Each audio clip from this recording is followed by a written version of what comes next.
Hi everyone! Sharing our trip to Boracay at magkano nagastos namin. Galing kami ng Tuguegarao at nag-book kami ng ticket from Tuguegarao to Manila sa Cebu Pacific. Kasi nga, we are from Isabela, so kailangan muna namin mag-travel papuntang Manila para makarating ng Boracay. Medyo hassle nga sa mga taga-North na katulad namin, lalong-lalo na pag may mga kasamang bata at mga senior. Hindi na namin iniisip yon kasi excitement ang nararamdaman namin. Siyempre, ikaw ba naman ang first time pumunta ng Boracay? Say hi, Ma! Seryoso yarn? Say hello, Carl! To Manila. We are now taxiing towards NAIA Terminal 3 for your proper and safe disembarkation. Hayan, at nakarating na kami ng Terminal 3.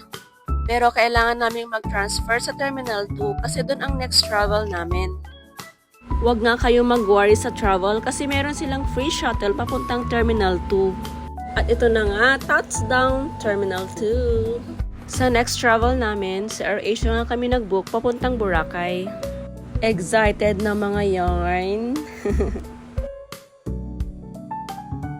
Shown on your boarding passes.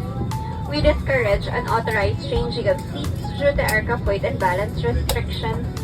Secure your large carry-on baggage in the overhead compartment and small items.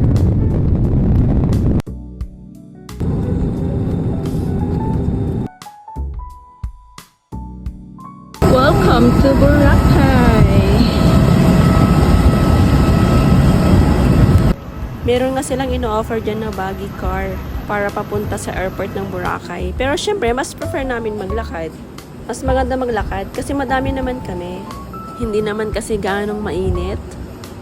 Yung akala nyo, pagdating nyo ng airport, charan, Boracay na agad, Katiklan na, beach na, pero no. Marami pang pagdadaan ng travel. So ito na nga, para less hassle, I recommend you the Southwest Tour.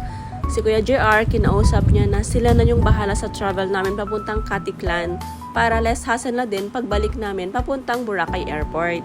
I think if I am not mistaken, sa pagkakatanda ko, 950 each kami including the terminal fee and the environmental fee each person po yun. After nyo mag-van, mag-boat, tapos kailangan nyo pang sumakay ng e-trike o private tricycle para makarating sa hotel ninyo. Nanatawa pa dyan. Sumasakit ang ulo niya after 3 rides. Tagal niya ding sumagot no?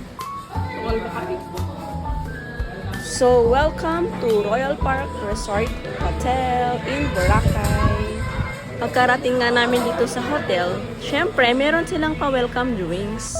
Maganda rin naman dito at very accommodating yung mga staff nila. Syempre, parang hindi kami napagod. Palalagpasin pa namin itong white sand beach ng Boracay. Medyo makalat at madumi yung beach ngayon ng Boracay kasi hindi summer.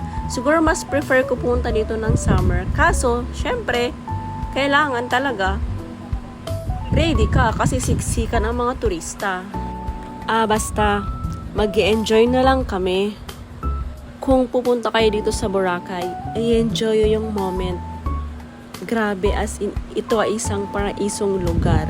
Ang ganda ng white sand, ang lambot sa paa. Grabe, wala akong masasabi.